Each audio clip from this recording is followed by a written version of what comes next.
Hey everybody, Timo from the Bulwark here. I was on Nicolle for a whole hour, and it was it's a lot, man. There's so much happening right now. It takes a toll on you emotionally sometimes. But we talked about Jacob Silvero's great reporting from Chicago, just about these tragic stories of people getting snatched off the street by these masked thugs, and we kind of talked big picture about that. Tom Nichols, my pal, was on as well, about kind of what the rationale is from the administration, what they're trying to get out of this, the power grab, how that can be pushed back against. And then it ended with a conversation about Zach Bryan and his song about ICE. And I talked about it quite a lot on the show, but I want to give you a little bit more actually background. As I say, I'm not a Zach Bryan fan. I don't know that I've even heard one of his songs before today. Maybe I have, just don't know it. I do remember that Beto told me he was a Zach Bryan fan, so that made me think maybe I should check him out, but I never have. I do know that he sells out massive stadiums. He's mass market, right? So obviously there are red MAGA Americans that like Zach Bryan. And so the first song of his I ever heard, at least knowingly, was this song Revival. Which I guess he ends his sets with, according to one of my buddies. And the DHS used that song to troll him. And they didn't play the clip on MSNBC. And I really hate it. I really hate the clip. So part of me doesn't want to play it for you, but I think we should watch. This is what our government is putting out. We're having an all-night revival. This fucking Nazi propaganda that we're doing, people are going to be so ashamed. People are going to be so ashamed of themselves. I'll tell you this. I don't know if we ever get out of this or not, but I'll tell you this. Someday in the future, somebody will lie about whether or not they were participating in this video. And I'm going to do a greater takeout on just the fucking disgusting propaganda that's come from our Department of Homeland Security. Just truly some of the worst, most despicable agitprop that we've seen in the modern era. And what they're doing is just noxious. It just makes you want to spit on the ground. So I'll be doing more on that. But this song, Revival, it's really moving. I can see why he ends the sets with it. I want to read a little bit from it. Your transgressions are mine as well. Anger grows in my bones if you could not tell. But I'll find comfort in company. Lord, forgive us, my boys and me. We're having an all-night revival. Someone call the women and someone steal the Bible for the sake of my survival. For the sake of my survival. This is what this is about. This is about a flawed man who wants redemption, who wants his friends around him. Maybe wants to read a little bit of the Bible. And wants to come out of the other side, knowing that he had done bad, but through community can do better, could be reborn. That's what that song's about. Our government is using it as the soundtrack for chaining people and ripping them away from their community, ripping them away from their family, and ensuring they have no chance at redemption.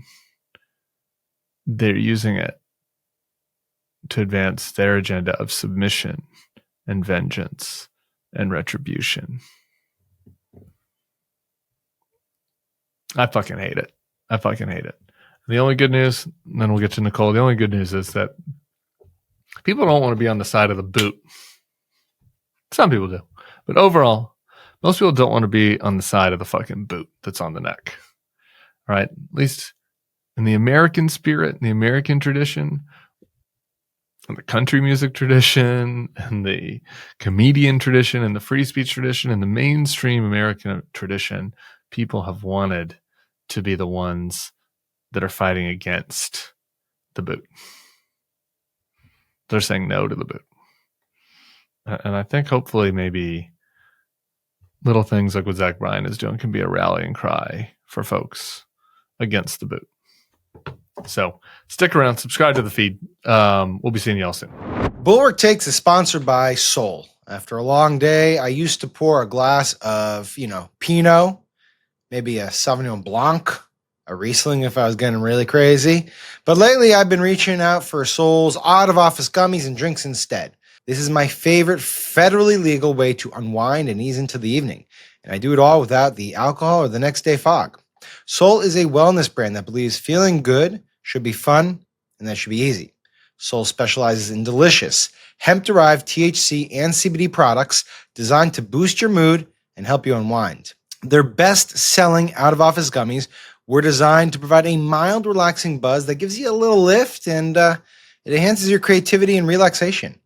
With 5 different strengths, you can tailor the dose to fit your vibe, from a gentle 1.5 milligram microdose, good for evening parenting, if I do say so, to their newest 15 milligram gummy for a more elevated experience. And if you like their out-of-office gummies, try their new out-of-office beverage, a refreshing alcohol-free alternative that's perfect for winding down on the couch or socializing with friends. Sol also has a variety of products specifically designed to help you get a better night's rest, including their top-selling Sleepy Gummies. It's a fan favorite for deep restorative sleep.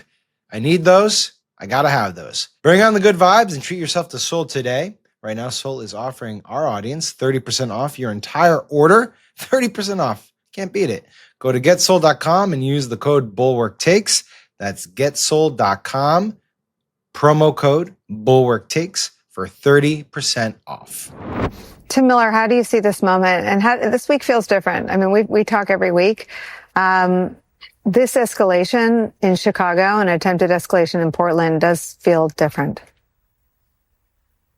It does. This actually very moment feels different, right? And as I was looking on social media before I got on, and we have God bless you. God bless you for looking. I can't bring myself to look. Tell me what it says. Unfortunately, I'm not doing it, just for kicks. I just feel like I should know what's happening before I come on. But thank you. I'm doing my best, Nicole. But the Texas National Guard troops have landed in Illinois, as Tom mentioned, and they've landed there against the wishes of the Illinois governor. And you don't want to be bombastic about this and start using words like civil war because they haven't actually done anything yet. Who knows? Maybe they'll just walk around and mulch, the public parks like they were doing in D.C. But we are in a place, and this has not happened since the Civil Rights Act. It has not happened in our lifetime. The last time the federal government or other states sent National Guards into a state against the governor's will was to enforce the Civil Rights Act against the segregationist southern states.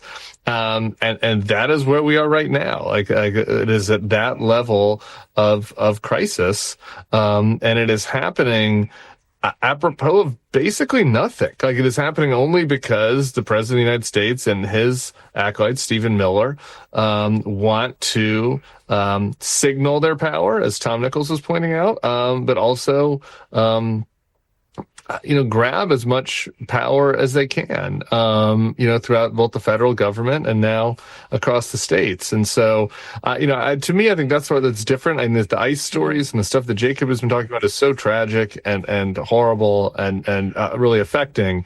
Like that, as he said, has been something that's been going on for a while now. This effort to send these Texas troops into Chicago is a real inflection point. Tim, I keep hearing people say Trump is so strong and emboldened. I actually think what's being revealed through the X-ray of our country's, sort of the country's MRI is the weakness of everybody else. I don't think Trump looks strong. I think the Republican-led Congress looks completely flaccid and impotent and lame. Like none of them should have a case to make to their own constituents that they've done anything.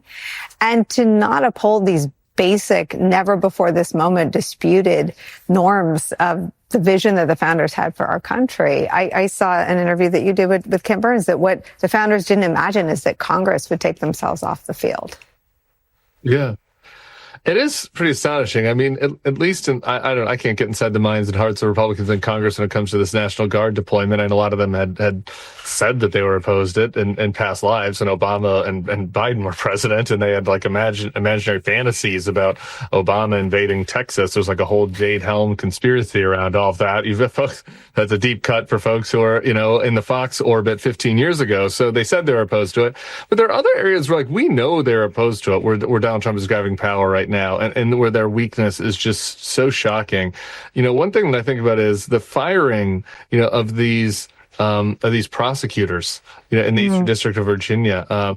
We fired these folks who are currently prosecuting terrorists that are allegedly responsible for the deaths of 13 American soldiers in Afghanistan. The point person on that prosecution was fired because I guess Pam Bondi and Donald Trump didn't want to have somebody around that they didn't think was fully on board. They didn't really have even evidence of this. This person was just smeared on social media, so they just fired him. Like they don't have the confidence that anybody within there who dissents at all. And these guys at Congress, you would think they would be opposed to that. The Republicans in Congress want to have these terrorists prosecuted, and yet they're all silent right now in the face of this. As we've been on the air, Nicole, just to Tom Nichols' point, we have got some more video in that shows how the Trump administration is already trying to normalize force and fear and disorder on the streets of American cities with militarized police forces. Let's pull this up. This is a video that happened, again, I told you the story, just around the corner from here. Watch this. This is a neighborhood, literally, I think, five minutes walk from where I am right now. Berwyn, 24th and Lombard today, 11:09 a.m. They took a woman walking on the sidewalk moments after they recorded this video. This comes to us from the Chicago Alliance Against Racist and Political Repression, a group that's been part of the Rapid Response Network. You can see exactly what's happening on your screen right now. Troops on American streets taking a woman off the streets with this show of force. What did they say they took her for? Just, again, racial profiling? What's the reason you're stopping me? Yeah, it was, they obviously didn't say it to me, but listen to what they're saying. Following us, all right? Otherwise, we're going to arrest you for impeding your audit. I'm not impeding. No, we're letting you know this is the first warning and last warning. Okay. You got that? What are your guys' names? This right here. Do you guys have a name for... This is the name. 306. Stop following us. Next time, it's not going to be a warning. You got it? I'm not doing anything wrong. I'm not breaking any laws right here. It doesn't matter. Tim, it feels like doing all the things Tom talked about, calling it out is a vital piece of this. But what is the sickness that makes Kristi Noem say she gets off on watching these raids and this is content that she loves? And I think Stephen Miller's wife said something similar. How do you fix that in the human soul? You don't fix their souls. I don't know the Kristi Noem soul. Well, I guess we're all redeemable, but I don't know that we've got a ton of hope for Kristi Noem. But maybe she can change her ways. But look, I think that there's something Tom was talking about how this is about power and trying to stamp out dissent. I think it is worth noting that that part hasn't worked so far, actually. At the elite level, people have become weakened, but there have been protests. There'll be another round of No Kings protests that I expect to be very big, coming up here in a couple of weeks. We'll see how it turns out with voting. A lot of times these efforts to stifle it end up backfiring. You see the community reaction in Chicago, and it's in videos of people, trying to protect their neighbors from these sorts of attacks. That guy with the video going up to these masked officials. So that part is working. You're seeing some backlash. Not as much as we would want, even in some Trump corners, people that have been friendly to Trump about these masked officials and the deportations. I know we're going to talk about the country music singer later. And so you're seeing some pushback to that, and for good reason, because it doesn't look like America. I just think this other thing I just have to say watching that video is so sick is these masked guys going after people on the streets of Chicago. That is not America. You don't get to be in a mask. You have to tell us who you are. There are many people that put themselves at risk on behalf of the country that are at threat. There's that judge in South Carolina whose house was just set on fire recently. Pulled over. I don't know what they're still investigating what that was, but judges, prosecutors, all of us, many people put themselves at risk. And if you're representing the government, you don't get to do it in a mask or in secret. That is part of public service. And I think that there is going to be mass outrage against this because people just get it instinctually that this is wrong. Videos like this are wrong. Tim Miller, I think this is so important because the sort of the history of pushing back, when it works, it's always interconnected with culture. And there's actually, I can't find any example of the resistance or the opposition or the comeback that has succeeded without being tied into culture and moving people not just through politicians and campaigns and elections, but through culture. And I thought your conversation, well, let me play it. This is your interview with Barstool host Kevin Clancy. I thought this was really notable as well. A lot of Democrats are kind of scared to talk about immigration because they've like internalized that like Biden at the border, which he did, and that immigration's a winning issue for Trump. And so they shouldn't talk about it because it's like, it's a loser for them. And I'm kind of like, I don't know, man. I think that like most middle of the road people don't want mass dudes taking people that are gardening. I think you're pretty crazy if you think that. Like, I think you're an absolute bat crazy person if you're like, that's good. So if he's lost country music and he's lost Barstool, why isn't there more sense of we're on the offense on the other side? And why isn't it reflected on sort of in the body language of Democrats? Yeah. Sorry for all the bleeps and that. No, I love it. I love the whole thing. And I don't know. You know? I don't know. I don't think I have it, but I love when he says everyone at Barstool is a liberal, and you're like, what? So I'm asking about that too. But this was interesting. Like nobody's for this, and if you think they are, you're bat bleep crazy. Yeah. I think that's right. I mean, some people are for it. Obviously, it's a big country, but just huge swaths of the country are not for this type of immigration. Maybe they should have seen the mass deportation now signs and known this was coming and not voted for Trump. I get it. I understand the frustration Democrats have, but it is extremely unpopular. And I do think the Democrats need to get a stiff in their spine on this and talk about this issue. And I think it's really notable that Zach Bryan, as a country music singer, made the protest song about ICE. It could have been about anything, right? But he made it about immigration. And Zach Bryan is, I just don't want to pretend like I'm a big fan of him. I'm not. He's a mainstream country singer. My friends went to his show in football stadiums, right? So it's not like he's a niche kind of liberal indie country artist. Like, he's singing in massive football stadiums. And this is what he wanted to talk about. And so if he feels comfortable doing that, there are obviously Trump voters in those stadiums, then Democrats should feel very comfortable talking about it too. And I think it's a really important issue, and it's a way to win people over. Just one other thing about the grotesqueness of the administration and Kristi Noem's soul that we were talking about, which I appreciate you didn't play, but to troll Zach Bryan, they put out a post, our Department of Homeland Security, our country's Department of Homeland Security, playing one of his songs called Revival over like the chaining of immigrants. And it was a way to troll him, I guess, for pushing back on this. And that song, which I didn't know before, but I went and read up on and learned about, is about somebody that's had struggles, somebody that maybe's been to prison, and somebody that's had redemption and found redemption in their life through the Bible and through family and their friends and maybe drinking and community. And that is like a song, I guess, that he plays at the end of every set. And for this, our administration to try to take that and take a song that is about redemption and giving people a second chance and make it about like submission and chaining people and vengeance, it is gross.